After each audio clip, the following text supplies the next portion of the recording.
हरिलाल की जय। और आत्मदेव जी को गोकर्ण जी महाराज आज बहुत सुंदर उपदेश दे रहे। पिताजी, वैसे तो मैं आपका बालक हूँ, आपका शिष्य भी हूँ। पिताजी, देहेस्तमा सरुधरई अविमितम त्यज्य त्वं जाया सुदादिषु सदा ममता विमुञ्च अस्यानिशं जगदितं क्षणभङ्गुनिष्ठं वैराग्यरागरसिको भवभक्तिष्ठ। पिताजी, कौन किसका है इस संसार में, हैं? अरे आप किसके प्रति प्रेम करते हैं? कि शरीर के प्रति? तो ये शरीर अपना नहीं है, ये देह का जो अभिमान है आप उसे त्याग दो। आप शरीर को चाहे पंडित जी बोलो, चाहे यादव जी बोलो, चाहे सेठ जी बोलो, ये शरीर का धर्म है। सज्जनों, शरीर के केवल 3 ही जन्म है।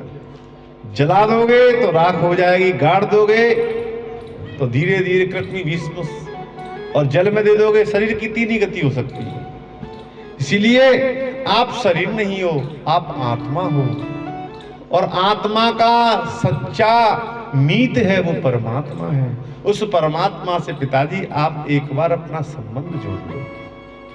सज्जनों, जिस दिन उस आत्मा रूपी परमात्मा का मिलन होता है सज्जनों, तो क्या होता है? चल रे हंसा अमर लोक में कोई नहीं है तेरा, जग वालों का हुआ अंधेरा अपना हुआ सवेरा। जिस दिन उस परमात्मा से तुम्हारा अगर प्रेम जुड़ गया तो तुम्हारा तो सवेरा हो जाएगा। गोकर्ण जी की बातें ये समझ में आ गई, और गोकर्ण जी की पिताजी को जो भागवत धर्म का उपदेश दिया, पिताजी ने भागवत धर्म के 10वें स्कंद का अध्ययन करके और अपने गोविंद को अपने चरणों में, गोविंद के चरणों में वो लीन हो गए, और उनका मन वहां लग गया। घर छोड़ के तो चले गए। अब सज्जनों, गोकर्ण जी महाराज भी वहां से छोड़कर चले गए। अब तो घर में कौन कौन रह गए? धुंधकारी और धुंधली देवी।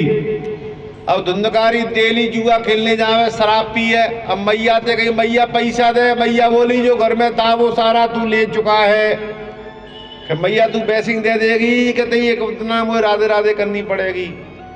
एक दिन सज्जनों धुंधली देवी से पैसा मांग रो बालक, पर बाप थे नहीं। बाने मैया वे 100 लठ मारो। एक मैया बोली निपूते तो मैंने ना काका नहीं करो।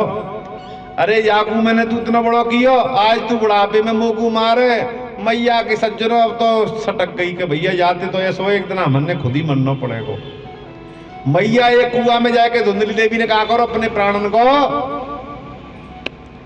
सज्जनों, अब तो धुंधकारी घर में कौन अकेले, अब तो घर में वैश्याओं को लाकर अपने साथ रखने लग गए। अब वैश्याओं को क्या चाहिए? धन चाहिए। वैश्या कहती धन लाओ, ये धन लाओ। तो धुंधकारी अब चोरी करने लग पड़े। एक दिन राजा के यहाँ चोरी करके लाए। वैश्याओं ने बहुत सारा धन देखा। धन को देखकर वैश्याओं का दिमाग फिर गया कि ये चोर है, चोरी करता है, एक दिन राजा के हत्थे चढ़ेगा, इसको तो सजा होगी, साथ में सजा हमको भी होगी। हमें जितना धन चाहिए था वो धन ये ला के दे दिया इसने। सज्जनों, पलंग हो गए ना चारपाई पे सोते हुए धुंधकारी को वैश्याओं ने बांध दिया। चारों हाथ पैर व खाटिया थे, चारपाई थे बांध के। सज्जनों, वहां के मुंह में जलते हुए अंगारे उसके मुंह में डाले और धुंधकारी के प्राण निकल गए। जब धुंधकारी के प्राण निकल गए सज्जनों, वैश्याओं ने क्या किया? भाई घर में गड्ढा खोदो, वही गड्ढे में वो आको का कर दियो, दफना दिया। अब तो लोग पूछते तुम्हारा पति कहाँ गया है? कि भैया भाई धंधा करने गया है। धीरे धीरे एक एक करके वैश्या वहां से सटक गई, चली गई। अब तो सज्जनों धुंधकारी ने क्या किया? प्रेत रूप धुंधकारी को प्राप्त हो गया। सज्जनों, प्रेत कैसा होता है आपको एक बार मैं समझाता हूं। प्रेत किसको कहते हैं? शरीर तो बहुत बड़ा होता है पर दिखाई किसी को नहीं देता है। वायु का जब झोंका आता है ना इधर उधर, सुई की एक नोक होती है ना, सुई की एक नोक, उसके 100 टुकड़े कर दो। वायु प्रेत का बस इतना बड़ा शरीर होता है, मुंह होता है क्या उस प्रेत का, उस सुई की नोक के 100 हिस्से करो, इतना बड़ा उसका मुंह होता है और शरीर बहुत तगड़ा होता है। प्रेत की जिस घर में छाया पड़ जाए सज्जनों, बा घर में जो समझ लो अरिष्ट होना प्रारंभ हो जाते हैं। अगर तुम्हारे घर में कोई प्रेत है, समझ लेना तुम्हारे घर की उन्नति अब अवनति में बदल जाएगी, सारे कार्य उल्टे होना प्रारंभ हो जाएंगे। आप सोचोगे कि ये हो क्या रहा है, ये प्रेत के लक्षण है। सज्जनों, जब धुंधकारी प्रेत बन गया तो धुंधकारी प्रेत बन गया तो फिर क्या था। इधर गोकर्ण जी महाराज एक दिन क्या हुआ, अपने भाई के मारे में पता पड़ा कि भाई गोकर्ण मर गया, उसके लिए पिंडदान किए। एक दिन अपने नगर में आए तो क्या देखा कि अब रात्रि में कुछ लेट हो गए। तो जब लेट होके पहुंचे तो देखा कि अब घर जाऊंगा, सब लोग कहेंगे तो क्या करना चाहिए, आज रात में मुझे अपने पंडित जी के घर ही चलना चाहिए। राधे, पंडित जी के घर ही चलना चाहिए। पंडित जी के यहाँ पहुंचे तो क्या देखते सज्जनों कि जैसे ही आत्मदेव जी ने अपने घर में आसन लगाया, अब धुंधकारी बन गया प्रेत। अब तो वो भैया देख के इसके कि भैया देख कैसे भी बात है जा जाते सज्जनों। धुंधकारी कभी तो आग बनकर, कभी आवाज आने लगी, डराने लगा। गोकर्ण जी महाराज ने देखा कि कोई ये भटकती हुई आत्मा है, मुझे ये डर पा रही है, चाहती है। एक अभिमंत्रित जल किया और उस छाया रूप के ऊपर डाल दिया। पूछा आप कौन हो, पर सज्जनों प्रेत बोलता नहीं है, रोता है केवल। क्या करता है, बोलेगा नहीं प्रेत। बोलता कब है वो, जब उसकी इस मुखारविंद को कोई ब्रह्म, कोई ब्राह्मण, कोई संत, कोई भगत उसको छींटा दे देगा जल के, तो वो बोलेगा। अब तो वही ब्राह्मण देव गोकर्ण जी महाराज ने जल दिया, एक छाया रूप मिल गया। अब तो हाथ जोड़कर रोने लगा और कहने लगा कि भगवान अहम भ्राता त्वदीयोस्मि धुंधकारीति नामत स्वकीनैव दोषेण ब्रह्मत्वम नासितम मया। ए गोकर्ण भैया, मैं तुम्हारा धुंधकारी भाई हूं, अपने ऐसे पाप कर्म करने के प्रभाव से मैं आज वहां प्रेत बन गया। गोकर्ण जी बोले मुझे तो तुम्हारी पता पड़ गया था, पर मैंने तो तुम्हारे लिए पिंडदान कर दिया गया मैं जाके कि तुम मेरे लिए 100 बार करे पर मेरी मुक्ति नहीं होगी। हे भैया, आप जैसा ब्रह्मनिष्ठ संत अगर भाई किसी का हो, उसका भैया अगर प्रेत योनि में हो तो भैया तुम मुझे प्रेत योनि में थे, तुम मुझको छुड़ा दो। रोने लगा। गोकर्ण जी बोले रो मत, मैं तेरी मुक्ति का कोई ना कोई उपाय करूंगा। सज्जनों, प्रातः काल हुआ, गोकर्ण जी ने उस प्रेत की मुक्ति के लिए सुभुवन भास्कर सूर्यदेव को प्रणाम कर कर सूर्य भगवान से पूछा कि इस प्रेत की मुक्ति कैसे होगी।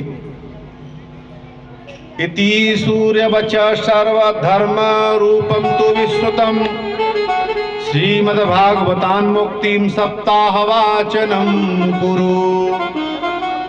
उस सूर्य भगवान ने कहा कि देखो उन प्रेत के लिए आप सप्ताह भागवत कथा कराएं, इससे अवश्य उसकी मुक्ति हो जाएगी। सज्जनों, जहां भागवत हो रही थी उसके एक साइड में बांस का पेड़ था, देखो वहां बांस का पेड़ भी है। यहाँ मैंने इतनी कथा करी है मैया, कम से कम नहीं बहुत कथा कर ली मैंने, पर मुझे बांस को पेड़ जाने कथा होगा बाजे कबू ना मिलो। अब पूरी जयपुर में आके ही मिलना था। सारे प्रेतों को यहाँ रखेंगे, कहाँ रखेंगे राधे, क्योंकि प्रेत के शरीर तो होवे ना ने, हड्डी मांस तो हो गई ना, केवल आत्मा भटकती रही आत्मा है। एक बांस में देखा पोला सा हवा चलती, तो हवा के झोंके से क्या होता, यहां चल रही है कथा, हवा आई प्रेत पहुंच जाता वहां, फिर लौट के आता। सज्जनों, वहां ने क्या किया कि पोलो सा बांस देखो, वो बांस के वहां में बैठ गो। पहले दिन की कथा हुई, पहले दिन की ग्रंथि फटी, दूसरे दिन की कथा सुनी, दूसरे दिन की ग्रंथि फट गई। 7 दिन तक कथा सुनी। सज्जनों, 7 दिन की जैसी कथा हुई, भगवान ने कही है सो जाने 7 दिन मन लगा के कथा सुनिए, जाओ इसके लिए विमान पहुंचा दो। मैंने आपको बताया था ना, भगवान में जिसका एक बार मन लग गया उसको यम के दूत तो कभी नहीं लेने आते। गांव वाले कथा सुन रहे थे, 7 दिन कथा हुई, महाराज पालकी आ गई। किसके लिए आई है? कि धुंधकारी के लिए। क्यों? कि धुंधकारी ने 7 दिन लगातार कथा सुनी है। गोकर्ण जी महाराज बोले, ये गांव वाले ने वैसे ही सुनी कथा हमारी, जिन्नू तो सुनी है। मैया 7 दिन में कथा सुनने से मुक्ति होती है। तो भैया हमारी को चलवे को तैयार है। अभी तो केवल गोकर्ण जी को नाम आया, वो भैया धुंधकारी को ही लेके जाएंगे। क्यों? कि धुंधकारी ने जैसी कथा सुनी है सज्जन, अब वैसी कथा तो कोने ना सुनी। एक मैया तो कथा सुनती सुनती अपने छोरा की याद करे, केवे मेरे छोरा के अभी ब्याह ना भयो। अब मैया ने पूछे, मैया तू अगर सुरक्कू जागी, विमान तो आएगो चल रही है।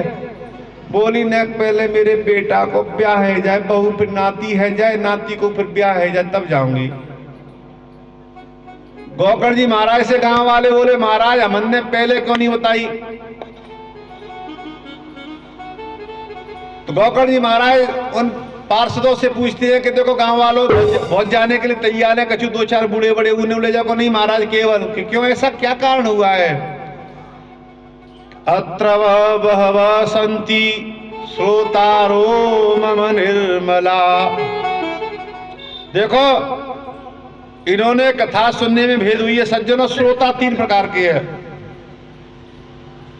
एक तो होता है श्रोता, जो कथा को सुनता है, सुनता जाता है, सुनता जाता है, सुनता जाता है, और कथा सुनने के बाद में क्या करता है? अपने भीतर हृदय में, मन मंदिर में भगवान का स्पर्श करता है, और भगवान का स्पर्श करते करते क्या करता है?